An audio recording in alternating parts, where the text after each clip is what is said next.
Hello दोस्तों, कैसे हैं आप लोग लेके आ चुका हूँ एक नया वीडियो जो है कि हमारा India middle east Europe economic corridor.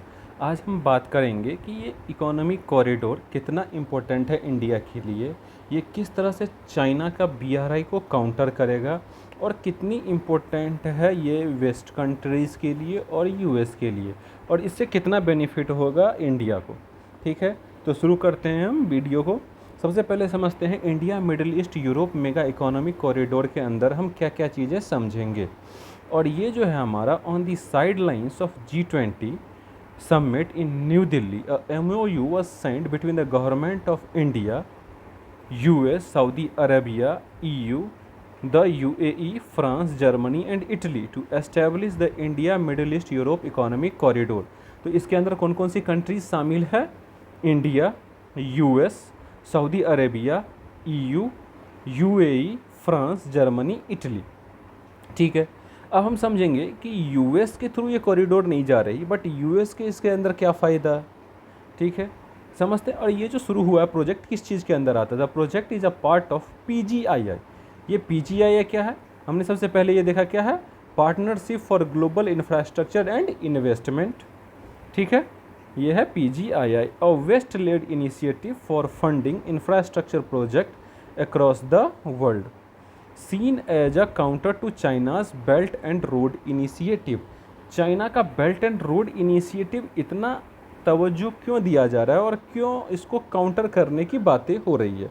सबसे बड़ी बात कि ये जो BRI प्रोजेक्ट है वो सबसे बड़ी प्रोजेक्ट है, और ये सबसे ज़्यादा फंड्स चाइना जो है सो कर रही है हमारी इवन यूरोप और मिडिल ईस्ट और every part of the world, जहाँ भी उसको लगे कि ये चीज़ें हमारे बेनिफिट्स के लिए। और सबसे बड़ी चीज़ कि ये जो देते हैं वो डेट ट्रैप में कंट्रीज़ फंस जाती है और वो डिफ़िकल्ट हो जाता है उनके लिए। जैसे हमने कुछ दिन पहले देखा श्रीलंका की जो सिचुएशन हुई थी, उसमें वन पार्ट जो है सो एक तरह से BRI का पार्ट होने के कारण श्रीलंका के साथ भी ये प्रॉब्लम, क्योंकि वो लोन जो देती है वो काफ़ी डिफ़िकल्ट होता है फिर उन कंट्रीज़ को रीपे करने में। Prime minister Narendra Modi announce the plan to build a rail and ship corridor linking India with the middle east and Europe. ये जो है हमारा सिंपल समझते हैं कि ये जो कॉरिडोर होगी वो हम समझ रहे हैं कि डायरेक्ट रूट तो है नहीं, क्योंकि इंडिया को जो है so land route Pakistan provide कर नहीं रही कि जिसके थ्रू हम आसानी से ईस्ट के तरफ जो है सो मिडिल ईस्ट की तरफ, या कि ईरान, अफ़गानिस्तान, इस पोर्शन में अरब कंट्रीज़ में जो है सो लैंड रूट के थ्रू कनेक्ट कर सके। इसलिए इंडियन गवर्नमेंट को जो है ये ship, rail and road connectivity link provide कर रही है, जिसके थ्रू हम उधर तक जा सकते हैं। अब इस प्रोजेक्ट के अंदर डिफ़िकल्टीज़ क्या आएंगी? जो रेल कॉरिडोर्स होंगे, कई जगह रेल नेटवर्क्स हैं, रेल नेटवर्क्स भी हैं, बट कई एरियाज़ ऐसे हैं जहाँ पर रेल नेटवर्क्स नहीं हैं, तो वहाँ पे फिर कंस्ट्रक्शन करने होंगे।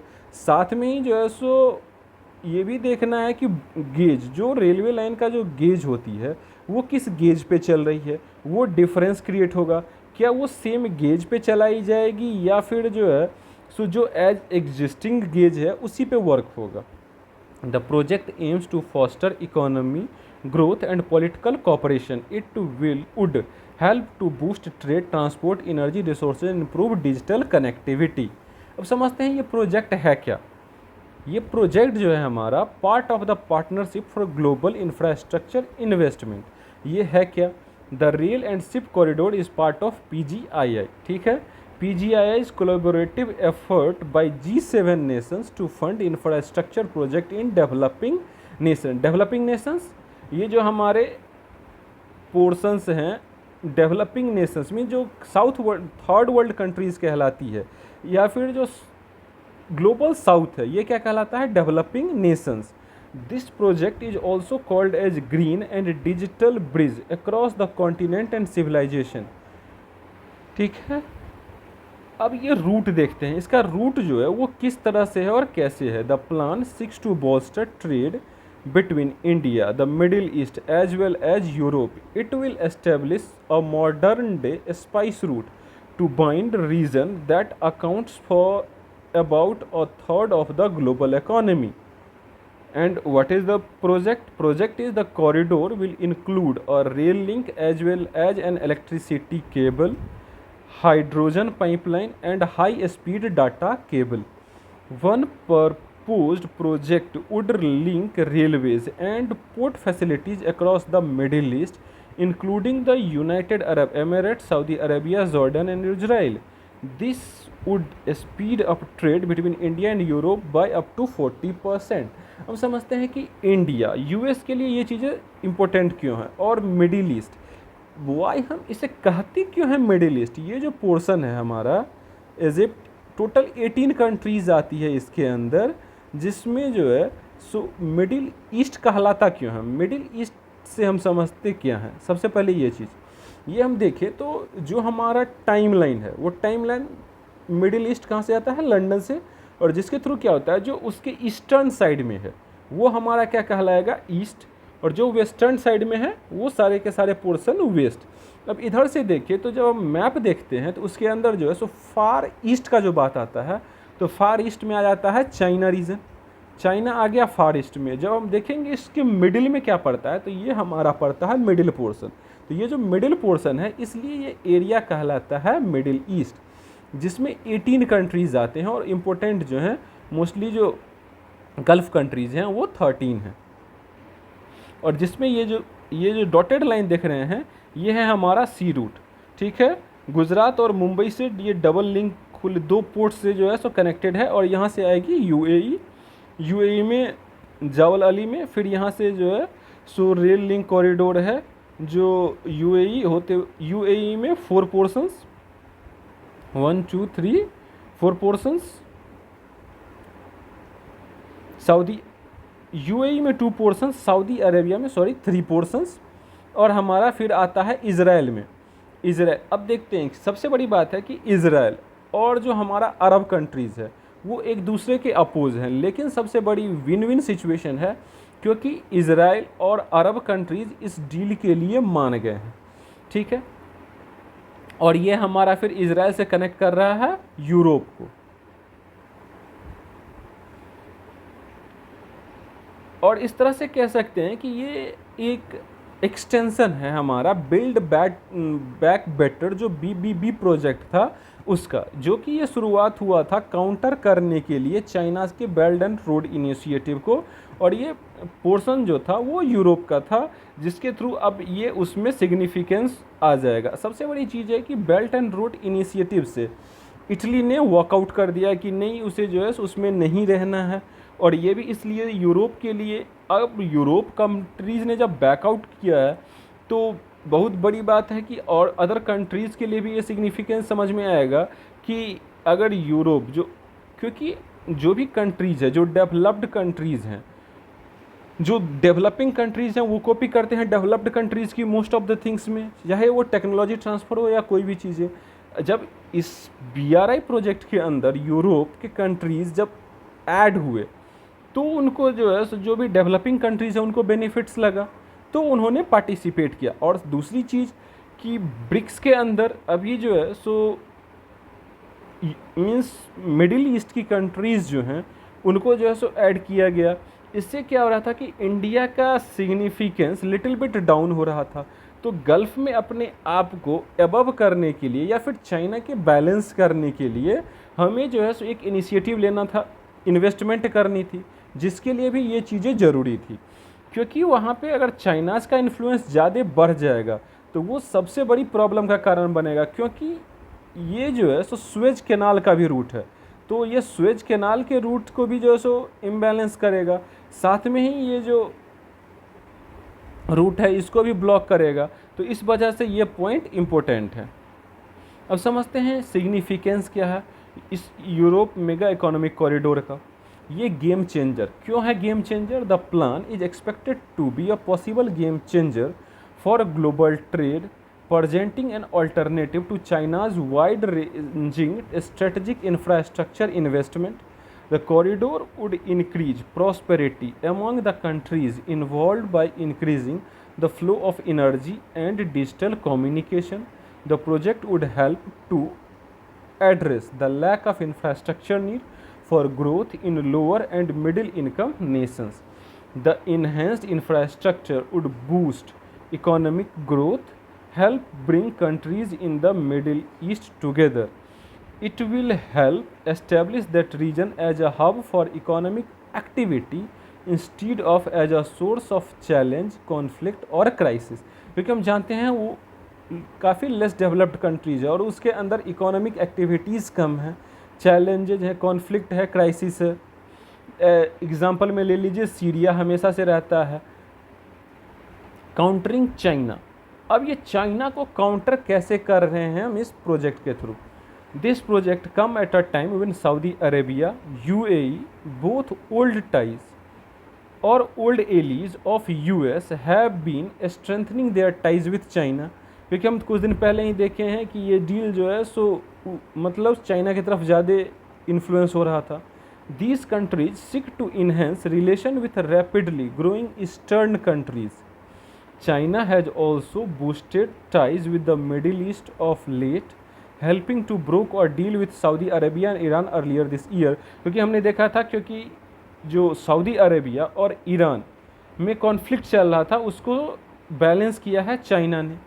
साथ में ही BRICS summit held in 23 the oil rich Gulf states announced their intention to join the grouping, with China playing a leading role in this move. क्योंकि चाइना का इंपॉर्टेंट रोल था इस ब्रिक्स एडिशन में. The plan is being seen as an ambitious effort by Washington to counter China's belt and road initiative that sought to connect more of the world to the country's economy. Of late, China BRI has been facing a series of trouble due to rising loan default and slowing down of investment. क्योंकि मैंने पहले बताया था ना कि China का debt trap ज़्यादा बढ़ रहा है, जिस वजह से क्या हो रहा है कि उसका इन्फ्लुएंस लिटिल बिट डाउन हो रही है. इन्फ्लुएंस डाउन हो रही है तो काउंटर करने के लिए जब कोई चीज़ कमज़ोर हो रहा हो उस पर जो सो बेटर होता है कि ऐसा वार करो कि फिर दोबारा बैलेंस पोजीशन में ना आ सके. And that is India is try to do. और इससे क्या होगा कि इंडिया का सिग्निफिकेंस और ऊंचा होगा और it will counter the China's. क्योंकि जब हम देखते हैं चाइना को, वो इंडिया का बिग कॉम्पिटिटर ही नहीं है. इंडिया के साथ साथ ये जो है सो अदर जो डेवलपिंग कंट्रीज़ है और डेवलप्ड कंट्रीज़ हैं उनको भी चैलेंज दे रहा है, जिस वजह से ये काफ़ी सिग्निफिकेंट हो जा रहा है चाइना के इन्फ्लुएंस को काउंटर करना. और अगर चाइना के इन्फ्लुएंस को काउंटर नहीं किया गया फिर क्या होगा कि third world war again generate होगी. क्योंकि बैलेंस ऑफ पावर हमेशा रिक्वायर्ड होती है. किसी भी एक कंट्रीज़ की अगर डोमिनेंस बनेगी फिर वो दिक्कत करेगा अदर कंट्रीज़ के लिए. सिग्निफिकेंस ऑफ इंडिया देखते हैं कि इस प्रोजेक्ट के अंदर इंडिया का सिग्निफिकेंस क्या है. India was anxious about China's connectivity project in the region under its decade old belt and road initiative. It was also frustrated by Pakistan refusal to allow overland access. जैसे मैंने बताया था शुरुआत में. It quest for credible connectivity through Iran into the Eurasian landmass did not yield much result. Tehran is more open to India, but its confrontation with the West has cast a shadow over the commercial utility of corridor across Iran into Eurasia. Against this backdrop, India finally found a formula to connect both Arabia and Europe. Several new geopolitical trends underlined by India, Middle East, Europe economic corridor. सबसे पहले इसके अंदर जो several जो political trends है उसको समझते हैं. इसने क्या किया है कि जो मिथ था कि यूएस और मिडिल ईस्ट और इंडिया एक साथ काम नहीं कर पाएंगे उसको ये ब्रेक कर रहा है. The conventional window in Delhi said India and the United States might work together in the Indo-Pacific, but had little in common in the Middle East. There is no common between India, US and Middle East. That myth was broken when India, US, Israel and UAE set up I2U2. हम जानते हैं I2U2, I2 India, Israel and U2 US and UAE. Formed to develop a few joint economic projects. The India-Arab-Europe corridor could turn out to be far more consequential. Breaking Pakistan vetoes. Pakistan vetoes क्या है? Since the 1990s, Islamabad was adamant in its refusal to let India gain access to landlocked Afghanistan and Central Asia. जैसे मैंने starting में बताया था क्योंकि पाकिस्तान जो है उसको काफ़ी ज़्यादा डिस्टर्ब कर रहा है इंडिया को through the territory went into Afghanistan और सेंट्रल एशिया। अब India's strategic engagement with the Arab peninsula, अब ये समझते हैं कि स्ट्रेटजिक इन्फ्लुएंस क्या है इसके अंदर। The Indian government now has an opportunity to build enduring connectivity between India and Arab. The current project will restore India's role as a driver in shaping regional connectivity, mobilization of Europe into the infrastructure development in the region. कैसे? The corridor also marked the mobilization of Europe into the infrastructure development in the region. The European Union had earmarked 300 million euro for infrastructure spending worldwide during 21 to 27. Its support for the new corridor will make the EU a major stakeholder in integrating India with the Arab and Europe. और ये जो development होंगी वो बताया शुरू में कि हर एक कंट्रीज़ का जो है सो सेम गॉज लाइन नहीं है, कई सारे डेवलपमेंट्स होने हैं। अब इसके लिए इन्वेस्टमेंट कहाँ से होगी? इन्वेस्टमेंट जॉइंट है, यूएस इसके अंदर इन्वेस्ट करेगा, साथ में यूरोपियन कंट्रीज़ इन्वेस्ट कर रहे हैं और इंडिया तो इन्वेस्ट कर ही रहा है, जिसके तहत ये जो है सो पूरी की पूरी प्रोजेक्ट डेवलप की जाएगी और मीन्स बैलेंस्ड किया जाएगा चाइना के बेल्ट एंड रोड इनिशिएटिव को। Thank you.